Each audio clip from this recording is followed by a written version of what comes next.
All right, Kevin back with you for another episode of the $1 Million Relationships Podcast. And today I am here with Damon. Damon, welcome to the show, man. Awesome to have you today. Yeah, thanks so much, Kevin. I'm excited to chat because there's a little bit of serendipitous examples of how you and I met Yeah. that we can go over in today's topics. Absolutely. You know what? I'll tell you what. Usually I kind of set the stage and tell the story. But, after what we were just now talking about before we hit the record button here, I'm going to do something completely different because I want to hear the Hmm. way you tell the story. So I'm going to let you tell the story of Of how how we you, met. yeah, and Okay. how Yeah. we ended up here right now. Yeah. So the short answer and then the moderately longer answer after that was Kevin made a post and it was about the value of relationships. And I went and commented and replied about how I agree and probably some brief example. And then Kevin in return interpreted my reply as, "Hey, that guy meant what he said." And so he's one that leads by example and shot me a message and said, "Hey, I appreciate your reply." And I could tell that's an authentic version of you within that reply. So let's engage. And so then he reached out. We jumped on and had, I don't know, an hour kind of Yeah, chat. yeah, And then from there, it's like, let's do the podcast exchange. Let's do the next chat thing. And now we are Zoom BFFs. yeah, right. And you sent me this copy of your book that I just got yesterday, right before we were Mm, doing this. So that was perfect timing on that. And so what like a really great example, because this stuff doesn't have to be hard. mhm, What you just kind of pointed out is it's just got to be real. It's just got to be authentic. mhm, And you're right. When I saw that post of yours, I was like, you know what? Here's a guy who really values relationships, just like I do. mhm. And then I went and stalked your profile a little bit. And I'm like, yep, for sure. He definitely values relationships. And I reached out and I said, man, I'd love to talk with you more. I'd love to possibly interview you for the podcast. And here we are. Yeah. So it's that dang easy. And this whole thing, I can tell you, I believe this for a long time, that as entrepreneurs, relationships are the most valuable asset we possess. Everything Mhm. else stems from that. And so, yeah, There's a there's a lot that we talked about what our options to cover in this discussion are, and so maybe we kind of start in reverse and I touch on that in the value of relationships. But where I'm at with my agency is we built it completely organically, and it's almost entirely on the backs of relationships. So we do, other than referrals, we do zero lead gen, and the only other source of sales comes from relationships and networking. And this isn't just like, hey, we're a small business. Like I have a team of 50 and we do a couple million a year, and we've never paid a dollar in ads. And it's largely based on relationships. And to add, to kind of marry that topic with how Kevin and I met, is a lot of that comes from intentionality in those engagements. So what I've learned over the years is, fortunate, lucky, whatever you want to call it, I've just been more inclined to be relationship driven. But for the first few years, that was just being me.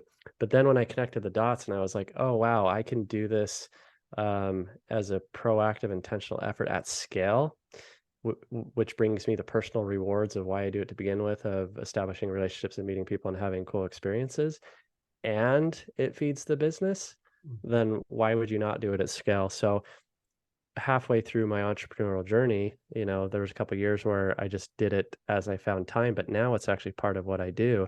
And it's like I need to go spend time commenting on Kevin's post and engaging on other people's things, in the people with the types of people that I want to surround myself with. yeah, And then it leads to engagements like this. yeah, yeah. And you're right, and I'm, yeah, and I'll even add to that. I love going to entrepreneurial events or being part of groups where the right kind of entrepreneurs are, and so that then becomes a part of our business too. And I just, in fact, I was just, I mean, the last event I was at the end of October, so it's been like a good 6 weeks since I've been to an Hmm. event right now. But in less than a month I'll be at another one, to kick off the new year and stuff. And Yeah. like, for a guy like me, that is like, I love doing that stuff. I love Yeah. being in person with people too. And Yeah. well, why don't we start by, you've alluded to some cool stuff here. So why don't we start by intentionally like letting you share a little bit more and giving some context and letting people know, okay, like, who is Damon Burton? What's Damon all about? So, what do you do? Who do you serve? What inspires you to do what you do? And just kind of share a little bit of that to start with.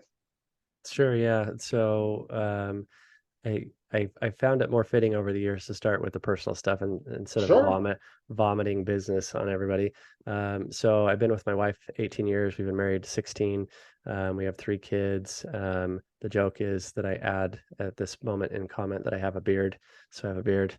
And then as far as business, my journey began like super long time ago, way before any potential business opportunity. And I would say it goes so far back as to elementary, junior high kind of ages, so 10 to 13, where growing up lower middle class, I knew that computers would never be afforded within my household.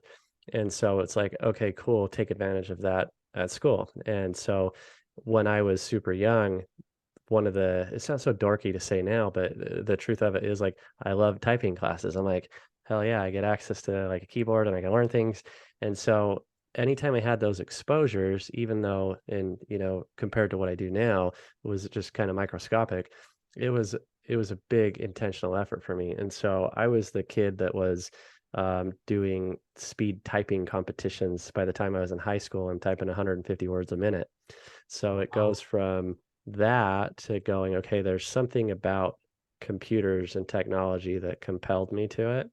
And then when I would learn, the, so I'm 41, and by the time I feel like I was like born at like this perfect age where I knew before the internet, but I would so I could appreciate not having it. But then I was young enough to be born into it Mhm. where I could embrace it. And so I could experience both sides of the world. Because if you're a little bit older than I am, then there might be some hesitations in computers. If you're born a little bit younger than I am, you only know like internet, but you don't know computers. Yeah. And so when I was able to learn, like around that time is when things started to become commercial. There was a day where word processing wasn't the common thing and the internet wasn't the common thing. So I got to go through learning those in the infancy of how they commercialized it and they exposed it to the masses. And so I'd learned those things in high school. And then my senior year, my junior year in high school, they came out with an HTML class.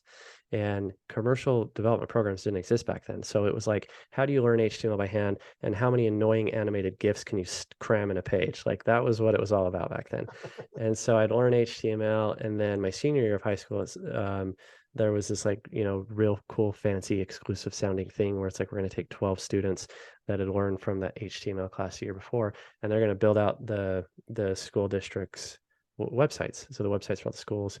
And so then I actually got to start applying HTML. Now, where it really took intention and was applied to a commercial opportunity was when I was in college. I was taking a communications class, and they said, "Hey, part of this is we're going to learn HTML, and um, you have to build a website with this minimum criteria." And I got thinking about how much time I was going to spend on that project, knowing that at the end of the semester, they were just going to wipe the school server and it would all just go away. So I asked my professor, I said, can I do all those things, but can I keep it? And can I build it on my own domain? And he said, as long as it's online and we can access it, that's fine. So you asked me about this before we jumped on, and I built a website called eliterides.com. I still own the domain. I've kind of hidden everything. Everything is kind of shut off. But the website was because a guy in his 20s, of course, I was into cars. And so I built this car website. And I would actually keep these car bio profile sheets in my car. I just have a few dozen printed. And anytime I'd see like this fancy car drive by, I'd flag them down, and a surprising majority of people would actually pull over for a random stranger and talk to me about their car. And I'd give them the sheet and I'd say, hey, I run this website called Elite Rides, and I'm into cars and I like to feature these. Would you mind filling out like your info and what you've done to your car? And then I'll create a profile for it. And so I'd go manually build these profile pages. Well, that website, this was before Google Analytics was really a thing. And I didn't even know how many viewers it was getting. It didn't even cross my mind. It was just kind of a passion play. And then one day I was clicking around kind of the server logs, and I found a statistics page, and I went, holy shit, like there's views here. And so then I went, maybe I'm onto something. And so I took that and I said, how do I make this better? And so this is where things start to transition, because then I said, well, now I'm going to go learn design for a reason. And so then I started to learn design. And then as the website continued to grow, then I said, how do I monetize this? So then I started to learn marketing. And, as fate would have it, about 6 months after I launched this website, a movie called Fast and Furious came out. And like that's the type of demographic that the website was built around. So I had a little bit of luck there, and that kind of fueled the website's growth, because it was kind of one of the few types of websites that supported that community. So then that kind of grew over the years, and I took that experience, and then I became the guy that everybody has in their family who does their friend's neighbor's dog's cousin that does web design. And so I did websites on the side. And then when I built up enough clients on the side, the day job I was working for at the time got shut down by the FTC. And, that's a story we can explore maybe later. But at that moment, I had a decision to make, and it was basically, A, do I wait to see if I get a paycheck now that this business is shut down? Are they going to survive? B, go get another 9-to-5 job, or C, take the leap of faith on myself and go all in on being an entrepreneur. So I did the math, and my side hustle clients blended with my wife's day job, and our only expenses at the time were a mortgage and a car payment. We didn't have kids yet, and I could still pay our bills. And so that seemed about as safe and calculated as a risk as I would probably ever get. And so I went all in on myself, and it only took, if I remember, this was like 16 years ago, so I don't remember exactly, but if I remember correctly, it took just about 2-3 months to make that income back up, because I had freed up that time. Yeah. Because, the day job was paying 50-60% of my income, but it was taking up 80-90% of my time. So by being able to dedicate that time to the side hustle and now becoming a full-time thing, I was able to make it up pretty quickly. And then the journey from there to now and having a team of 50 has lots of other blips on the radar, but that's kind of the foundation of my story. Yeah. Wow. That's a heck of a story. And okay, so now that we've got a little bit of context here, I know normally when after 120 plus interviews, normally the people that I interview are gonna, honor one or more people that have had a profound positive impact on their life or on their business. And you were like, Kev, I want to do this a little bit different. And so I'll just let you map out what we talked about, and we'll just start the next part of the discussion here. Yeah. So when Kevin proposed the discussion, I said, can I do the opposite? And I said, I've learned more from from seeing what other people have done wrong than by being told what to do right.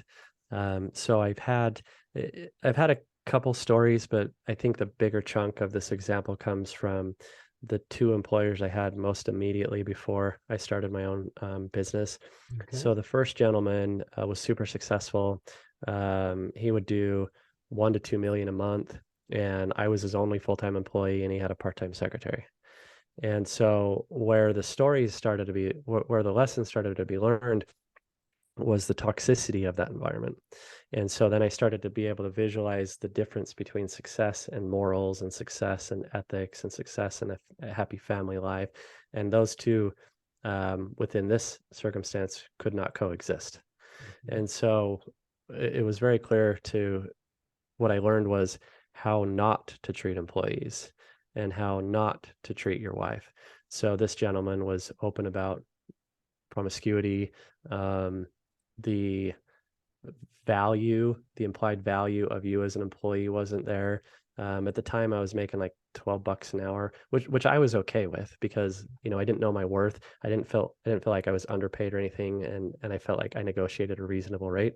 But where that comes into play is when it's like, okay, well, he was paying the minimum that he knew I was willing to take, and that started to be exposed around like Christmas bonuses.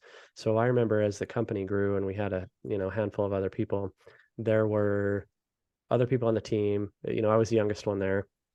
So there was other people that were older and had family members who were a lot more dependent on these bonuses than I was. They had families, and there was chatter between some of the other team members about, hey, we hit our incentives, our bonus hasn't been paid yet.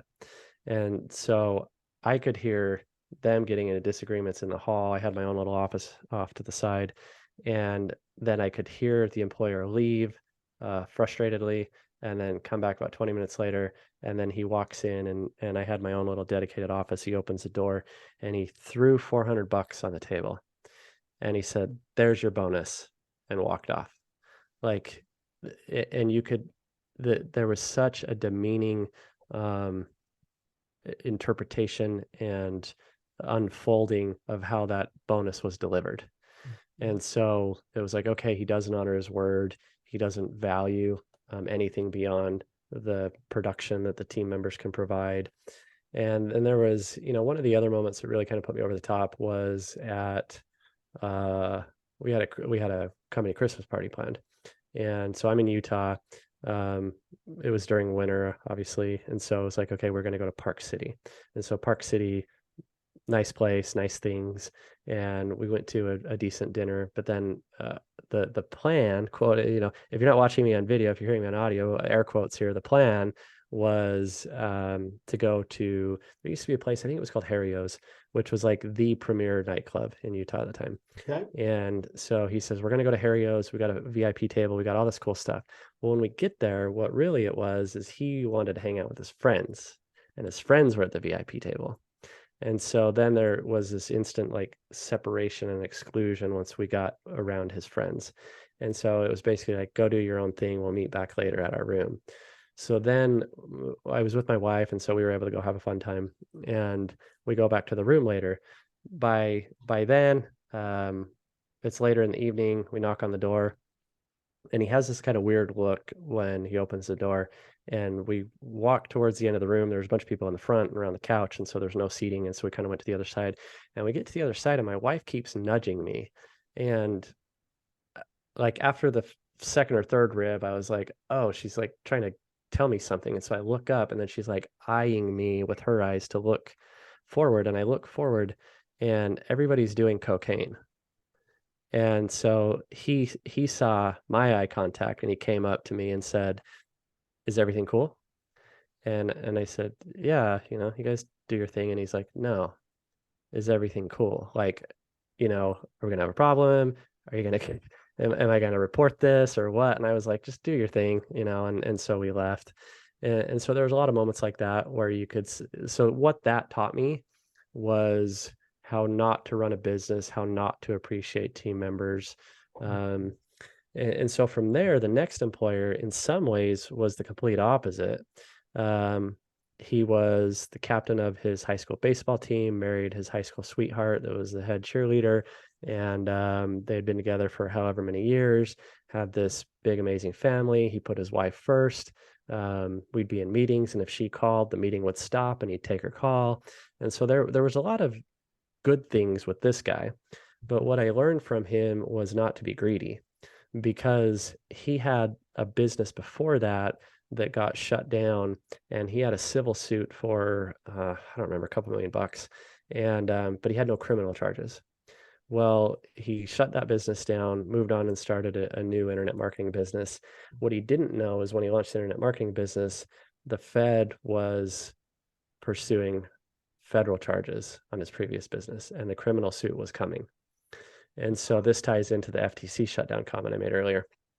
So what had happened is the suit got put together. He got taken to court and he got found guilty, and he ended up getting something like 29 at the age of 32. He got 29 and a half years of federal prison, Wow. and family gone, wife gone, all those things. And so that I was fortunate enough to never be greedy to begin with. Of course, I love money, but I have morals. And there was opportunities even with the first guy where he'd get TMF. If you don't know what TMF means, it means you get blacklisted from a merchanting account. So you can't go get a new merchant account. If you can't get a merchant account, how are you going to process transactions? Mhm.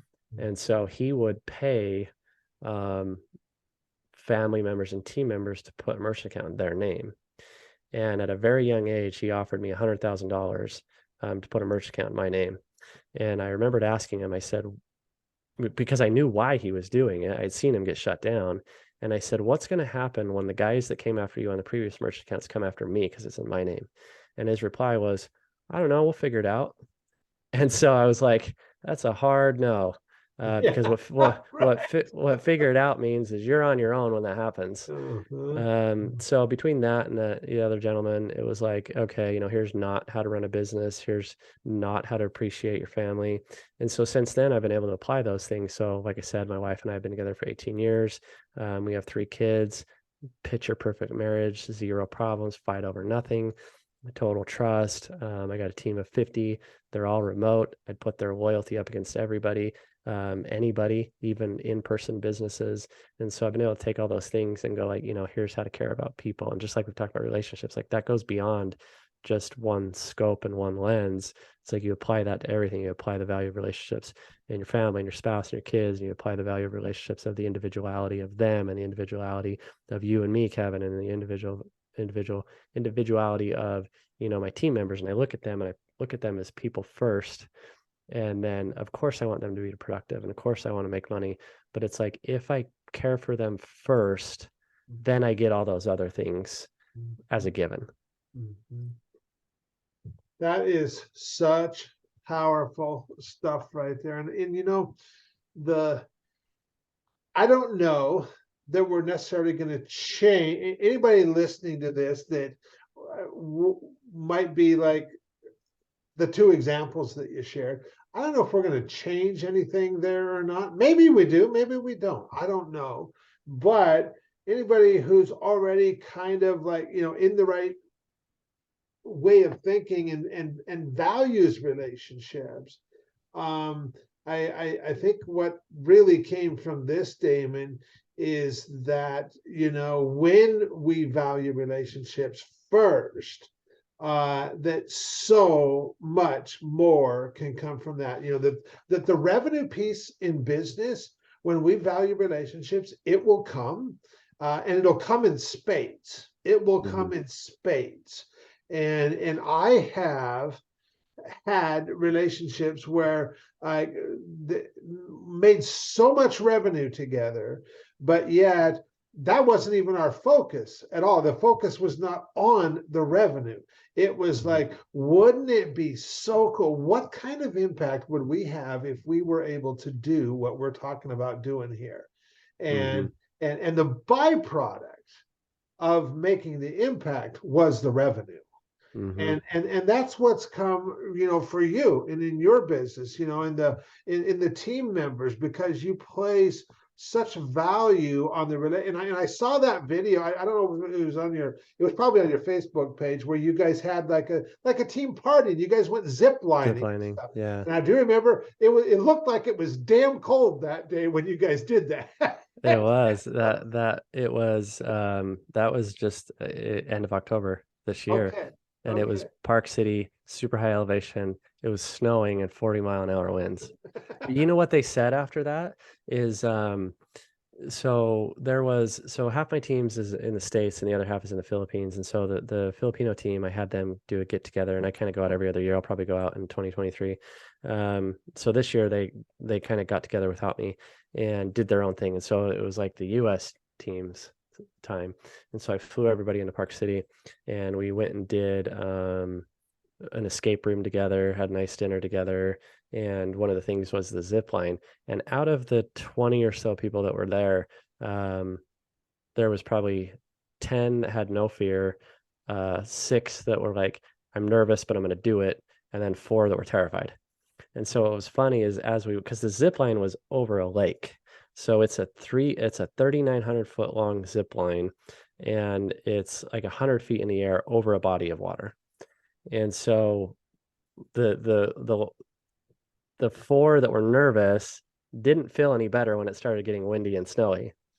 And so they kept delaying their involvement. And so then the longer they delayed it, the more they got punished for not going. Yeah. But they all went in, they all ended up doing it. And there was such gratitude after of like doing scary things together and overcoming something together.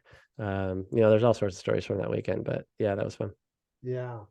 And when it's funny, I was just talking with my daughter this morning. She watches a neighbor lady's dogs, and this neighbor lady of ours, she's in the military and she travels a fair amount, and so my daughter watches her 2 dogs, and so she's watched them a lot in the last month, and so far in the last month, my daughter, who is 12, has earned $600 watching these 2 dogs in 1 month, and so this morning on the way to school, she wanted me to take her to get coffee, and not just for her, but for her and 2 of her girlfriends at school. And so we stopped by the coffee stand on the way so that she could order 3 coffees to take to school and stuff. And I think the coffee bill came to like $18 and some change, and my daughter gives the gal $30 and tells her, you could just keep that, Merry Christmas and stuff. And I was just like, how awesome is that? Because I've had conversations with my daughter about treating people the way we want to be treated, especially when we go to places locally, when we go to restaurants locally. When you get good service, you tip well because they appreciate it. And when you come back in, you're going to get great service again. And it just keeps the cycle going. And we show appreciation for people that way. And that's just one way to show appreciation. What you did is another way to show appreciation. We can also show appreciation through our words by just honoring people for something that they've said or that they did or that they shared. And I will tell you that no matter who somebody is, I don't care if they're one of the most successful entrepreneurs on the planet. They could be a president of a nation or a country. For all I care, there's not a person on the face of this earth that gets too much appreciation. And when we just show genuine appreciation for others, man, it pays dividends in spades, man. And that's what you were just talking about. And so good stuff. Yeah. There's maybe kind of, I know we're getting closer to wrapping up. I'll share another quick story, and you'll see it in the book as you get closer to it. There's when I talk about the loyalty of my team and how I'd put it up against anybody, like I'll give you 2 examples that kind of illustrate the significance of the relationships I've been able to foster with them. So I've had 2 employees ask me to be a godfather to their children. Wow. And then we had the other story is I had a team. 2 of my team members were dating and they got married. This was a couple years ago. They now been married for a few years, and they asked if I could go attend their wedding. And so these team members were in the Philippines, and my wife was pregnant at the time and was due like within a month of their wedding. And I said, I don't think I'm going to be able to convince my wife to go to the other side of the world in her last trimester. So thank you. I appreciate the gesture. I would love to in any other scenario. But that wasn't enough for them. So what they did is they went, and this is the funniest story, but if you remove the funniness from what I'm about to tell you and you think about the depth of the relationship that is illustrated, it's a lot. So what they did from there is they went and got a life-size cardboard cutout of me. And so there is like a 6 foot tall cardboard Damon towering over like a 5'4" wedding line of Filipinos. And there is pictures, we call him Cardboard Damon now. Apparently he still lives on, because they'll send me pictures of Cardboard Damon in the garden, or Cardboard Damon playing guitar. And there is a cardboard cutout of me in real wedding pictures. Wow. Wow. I Yeah. think they kind of liked you, David. Yeah, yeah. They were telling me how the father-in-law accidentally dropped Cardboard Damon and was apologizing profusely, like, like it was a real person. What an awesome story. Wow. Wow.